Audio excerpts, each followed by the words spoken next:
மாண்புமிகு தமிழ்நாட்டின் முதலமைச்சர் அவர்கள் நேற்றைக்கு ஒரு செய்தியினை வெளியிட்டிருந்தார்கள். கிருஷ்ணகிரி மாவட்டத்தைச் சேர்ந்த வேப்பனஹள்ளி பிளாக் ஜீனூர் என்கின்ற கிராமத்தைச் சேர்ந்த 17 வயது சிறுவன் கீர்த்தி வர்மா என்பவர் தன்னுடைய இரு கைகளை இழந்த நிலையில் 12ஆம் வகுப்புக்கான தேர்வு எழுதி நேற்று காலை வந்த இந்த தேர்வு முடிவுகளில் 600க்கு 471 மதிப்பெண்களை பெற்று மிகப்பெரிய அளவிலான சாதனை படைத்திருக்கிறார். இரு கைகள் இல்லை என்றாலும் கூட அவருடைய உள்ள வலிமை, வாழ்க்கையை எப்படியாவது சாதித்து வாழ வேண்டும் என்கின்ற அந்த திறமை, ஆற்றல் இன்றைக்கு 471 மதிப்பெண்களுடன் மிகப்பெரிய அளவிலான வெற்றியினை பெற்று அவர் தொலைக்காட்சிகளின் மூலமும் சமூக வலைதளங்களின் மூலமும் மாண்புமிகு தமிழ்நாட்டின் முதலமைச்சர் அவர்களுக்கு வேண்டுகோள் விடுத்திருக்கிறார். தமிழ்நாட்டில் உறுப்பு மாற்று அறுவை சிகிச்சைகள் தொடர் வெற்றியை பெற்றுக்கொண்டிருக்கிற நிலையில் உறுப்பு தானத்திற்கு மிகப்பெரிய அளவிலான வரவேற்பும் பெரிய அளவிலான வழிகாட்டுதலும் தமிழ்நாட்டில் இருந்து கொண்டிருக்கிற நிலையில் இதை அறிந்த கீர்த்தி வர்மா என்னுடைய இந்த இரு கைகளையும் மாண்புமிகு தமிழ்நாட்டின் முதலமைச்சர் அவர்கள் உறுப்பு மாற்று சிகிச்சையின் வாயிலாக கைகளை பொருத்தி தர வேண்டும் என்கின்ற வகையிலான கோரிக்கை விடுத்தார். உடனடியாக நம்முடைய மாண்புமிகு தமிழ்நாட்டின் முதலமைச்சர் அவர்கள் அவருடைய கோரிக்கையை ஏற்று இன்றைக்கு பல்வேறு நடவடிக்கைகள் நேற்றைக்கு மேற்கொள்ளப்பட்டது. உடனடியாக கிருஷ்ணகிரி மாவட்டத்தின் ஆட்சித்தலைவர், மாவட்ட சுகாதாரத்துறை அலுவலர்கள் எல்லாம் இந்த கீர்த்தி வர்மா வீட்டிற்கு, அதாவது ஜீனூருக்கு சென்று அவருடைய தேவைகள் குறித்து கேட்டறிந்து அரசின் சார்பில் பல்வேறு வகைகளில் அவர்களுக்கு உறுதுணையாக இருக்கிறோம் என்கின்ற அந்த தகவலை தெரிவித்திருக்கிறார்கள். அந்த நிலையில் நேற்றைக்கு நானும் நம்முடைய மாவட்ட சுகாதார அலுவலரோடு தொடர்பு கொண்டு அவர் வீட்டிற்கு போக சொல்லி இந்த கீர்த்தி வர்மாவிடமும் அவருடைய தாயிடமும் நேற்றைக்கு பேசினேன். பேசி அந்த இரு கைகள் பற்றிய அந்த விஷயத்தை கீர்த்தி வர்மாவிடம், செயற்கை கைகளை இன்றைக்கு அதிநவீன தொழில்நுட்பத்துடன் கூடிய கைகள், செயற்கை கைகள் வருகிறது.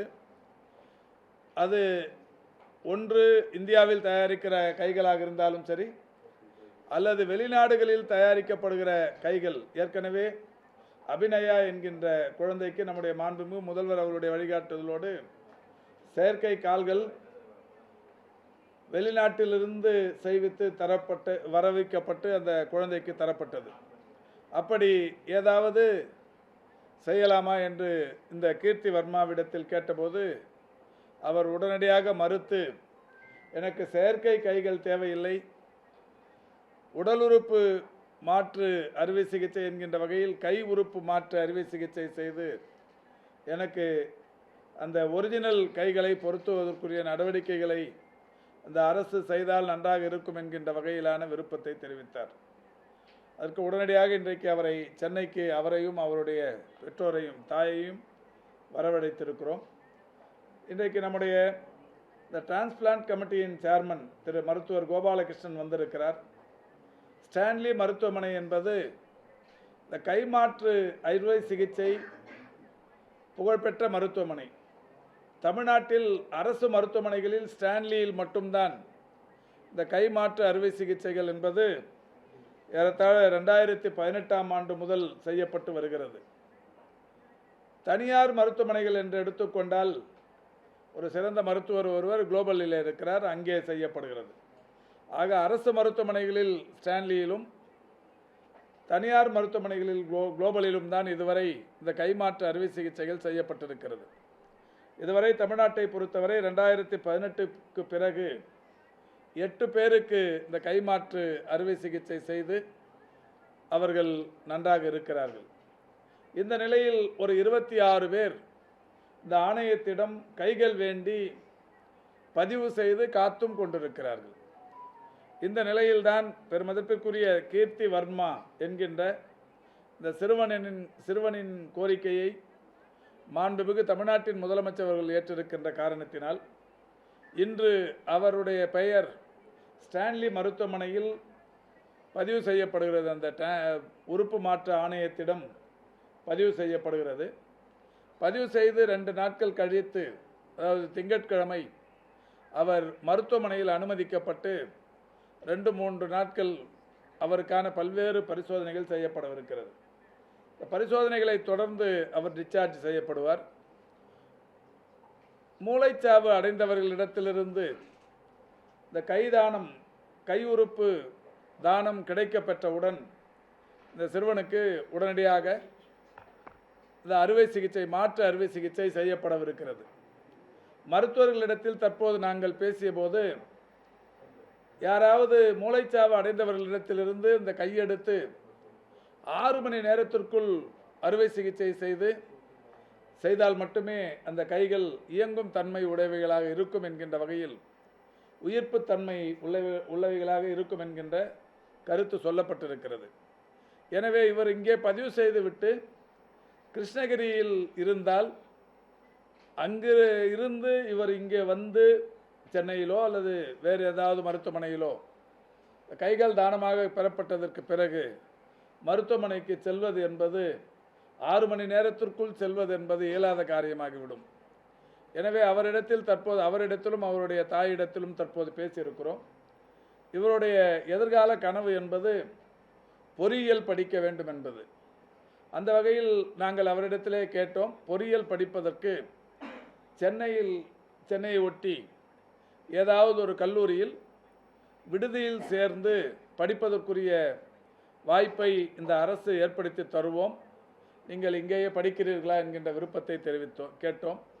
அவரும் அதற்கு ஒப்புக்கொண்டிருக்கிறார். இந்த நிலையில் அவருடைய அந்த பிஇ படிப்பதற்குரிய பொறியியல் படிப்பதற்குரிய 4 ஆண்டு கால செலவையும் ஆனந்தம் அறக்கட்டளை என்கின்ற ஒரு அமைப்பை மரியாதைக்குரிய திரு செல்வகுமார் அவர்கள் நடத்தி கொண்டிருக்கிறார்கள்.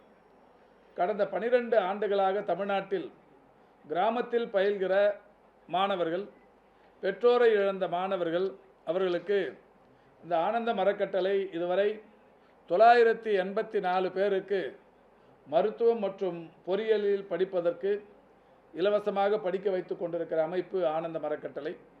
அந்த அமைப்பின் நிர்வாகியையும் இங்கே வரவழைத்திருக்கிறோம், செல்வகுமார் அவர்களை. அவரிடத்தில் கேட்டபோது அவர் இந்த மாணவரை தத்தெடுத்து கொள்ள விருப்பம் தெரிவித்திருக்கிறார். எனவே இந்த மாணவர் சென்னையில் ஏதாவது ஒரு பொறியியல் கல்லூரியில் சேர்க்கப்பட்டு முழுமையான பொறியியல் முடிகிற வரை முழு செலவையும் இந்த ஆனந்தம் அறக்கட்டளை பொறுப்பேற்கவிருக்கிறது.